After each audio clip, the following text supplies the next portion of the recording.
ফেব্রুয়ারিতে ত্রয়োদশ জাতীয় সংসদ নির্বাচন। সারা দেশ প্রস্তুত হচ্ছে একটি অবাধ, সুষ্ঠু ও গ্রহণযোগ্য নির্বাচনের জন্য। কি ভাবছেন সাধারণ মানুষ থেকে শুরু করে আগামীর জনপ্রতিনিধিরা? সে কথা জানাতে ডিবিসি নিউজের ইলেকশন এক্সপ্রেস ছুটে যাচ্ছে সব সংসদীয় আসনে। এখন রয়েছে সংসদীয় আসন 90, যশোর 6। স্বাগত জানাচ্ছি সিএসআরএম ডিবিসি ইলেকশন এক্সপ্রেস। আমার সঙ্গে এই মুহূর্তে যুক্ত আছেন কেশবপুর উপজেলার জাকের পার্টির সভাপতি। কথা বলবো, জানার চেষ্টা করবো আগামী নির্বাচনে এই আসনটিতে জাকের পার্টির অবস্থান নিয়ে। স্বাগত আপনাকে সিএসআরএম ডিবিসি ইলেকশন এক্সপ্রেসে। শুরুতেই জানতে চাই, আপনারা এই আসনটি থেকে, বিশেষ করে আপনি, বিএনপি রয়েছে, জামাত রয়েছে, তারপর আপনাকে কেন বেছে নেবে সাধারণ মানুষ বা দল আপনাকে কেন বেছে নেবে? Thank you very much dear সঞ্চালক। আপনাকে দল আমাকে তো অবশ্যই দেবে, তার কারণ আমি এই দলে আছি 89 সাল থেকে, প্রতিষ্ঠা লগ্ন থেকে, এবং অদ্যাবধি 91-এর নির্বাচনে আমি তখন কর্মী হিসাবে কাজ করেছি এবং একাদশ সংসদ নির্বাচনে আমি প্রার্থী হিসাবে দাঁড়িয়েছি। আমি জাকের পার্টির সঙ্গে আছি, দ্বাদশ সংসদ নির্বাচন আমি করেছি। সুতরাং I am a lecturer, so I am higher educated person. আমি assistant professor and department of history at Maulana Bhasani memorial degree college. So I think I am a qualified person. Even আমি তরিকতের পরিপূর্ণ কাজ এবং তরিকতের যে সমস্ত কার্যক্রম আছে সকল কিছু আমি পুঙ্খানুপুঙ্খরূপে পালন করার চেষ্টা করি। এবং এই যে তরিকতের কথা বলেন, সেটা আসলে কি মেসেজ, বার্তা দিচ্ছেন আপনারা সাধারণ জনগণের কাছে, কি পৌঁছাচ্ছেন? ধন্যবাদ প্রিয় সঞ্চালক, আপনি আমাকে একটা সুন্দর প্রশ্ন করেছেন। শরিয়াত, তরিকাত, হৈকত, মারিফাত মিলে পূর্ণাঙ্গ ইসলাম, এবং আমরা জাকের পার্টি নবী করিম সাল্লাল্লাহু আলাইহি ওয়াসাল্লামের সত্য ইসলাম প্রচার এবং প্রসার করি। সত্য ইসলাম বলতে আপনারা দেখবেন নবী করিম সাল্লাল্লাহু আলাইহি ওয়াসাল্লামের এই অনুসারী বহু, এক আল্লাহ, এক রসুল, এক কোরআন, এক কলেমা, অথচ এদেশে বহু ইসলামিক দল আছে। What is this reason? এর কারণটা কি?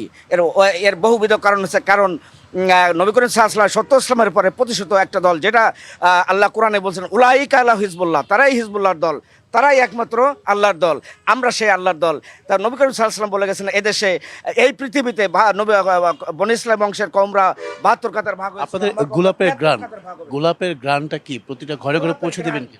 রাইট, গোলাপের ঘ্রাণটা হচ্ছে, গোলাপ শুধু একটা নাম নয়, গোলাপ একটা আদর্শ, গোলাপ একটা আইডিয়ালিটি, গোলাপ ফুল হচ্ছে নবী করিম সাল্লাল্লাহু আলাইহি ওয়াসাল্লামের সত্য ইসলাম প্রতিষ্ঠার এক দুর্দমনীয় সংগ্রামী কাফেলা, যে কাফেলা নবী করিম সাল্লাল্লাহু আলাইহি ওয়াসাল্লামের সত্য ইসলামের প্রচার করে যাচ্ছে এবং দাওয়াত দিয়ে যাচ্ছে। সুতরাং এই যারা জাকের পার্টি করে তারা সৎ লোক, যারা জাকের পার্টি করে তারা সৎ লোক, তারা কোনোদিন টেন্ডারবাজি করে নাই, তারা কোনোদিন দুর্নীতি করে নাই, তারা মাদকের সঙ্গে নিকটতম এবং দূরতম কোনো সম্পর্ক নাই। সুতরাং এই গোলাপ ফুলের সুবাস আমরা প্রতিটা ঘরে ঘরে আমার এই উপজেলায় এবং যশোর 6 আসনে আমরা পৌঁছে দেওয়ার চেষ্টা করেছি। এবং আপনারা দেখেছেন প্রতিটা প্রোগ্রামে আমাদের উপচে পড়া ভিড়, মানুষ জনসমুদ্রে পরিণত হয়েছে। সেক্ষেত্রে কি ধরনের প্রতিশ্রুতি আপনি নিয়ে যেতে যাচ্ছেন? রাইট, সুন্দর প্রশ্ন করেছেন ডিয়ার সঞ্চালক।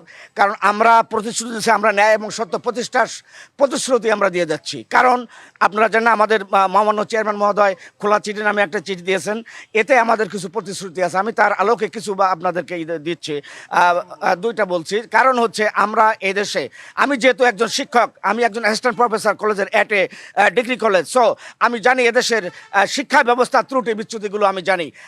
আমাকে যদি দায়িত্বে আমি আসি, তাহলে আমি প্রথমত এই দেশের শিক্ষা ব্যবস্থার যত দুর্নীতি আছে এই দুর্নীতিগুলো মূলোৎপাটন করবো ইনশাআল্লাহ তাআলা। কারণ এদেশের মানুষ অন্ন চাই, বস্ত্র চাই, বাঁচার মতো বাঁচতে চাই, কিন্তু মানুষের অন্ন, বস্ত্র, শিক্ষা, চিকিৎসা, বাসস্থানের কোনো ব্যবস্থা অদ্যাবধি আজ আমাদের দেশের এই 54 বছরের রাজনীতিতে কেউ করে নাই। সুতরাং এটা আমরা ইউনিভার্সিটিতে পড়েছি, আমাদের রক্তে মাংসে রাজনীতি আছে, আমাদের রক্তে মাংসে জাকের পার্টির অস্তিত্ব, আমাদের রক্তে সত্য ইসলামের ধারা। সুতরাং আমি এখানে দায়িত্বে আসলে আমি এখানে মানুষকে প্রথমে শিক্ষা ব্যবস্থার ত্রুটিগুলো দূর করব এবং এদেশের মানুষের যে স্বাস্থ্য ব্যবস্থা, আজকে আপনারা দেখেন আমাদের দেশের মন্ত্রী মিনিস্টাররা বিদেশে বড় আমি স্বাস্থ্য ব্যবস্থার জন্য, সুন্দর প্রশ্ন করছে, স্বাস্থ্য ব্যবস্থার জন্য আমি প্রথমত এদেশের যারা অনগ্রসর মানুষ তাদের সকলকে আমি স্বাস্থ্য ব্যবস্থার উন্নয়ন ঘটাবো এবং আমার উপজেলায় আমি একটা মেডিকেল কলেজ স্থাপনের দাবি সরকারের কাছে অসংখ্য ধন্যবাদ। আমাদের সঙ্গে আপনি এতক্ষণ যুক্ত ছিলেন। পরবর্তী সংবাদ রাত 9টায় থাকছে ভিন্ন কোনো রাজনৈতিক দলের তৃণমূল পর্যায়ের নেতাকর্মীরা কি ভাবছেন আগামী নির্বাচনকে কেন্দ্র করে, সেসব বিষয়ের সঙ্গে থাকুন সিএসআরএম ডিবিসি ইলেকশন এক্সপ্রেসের।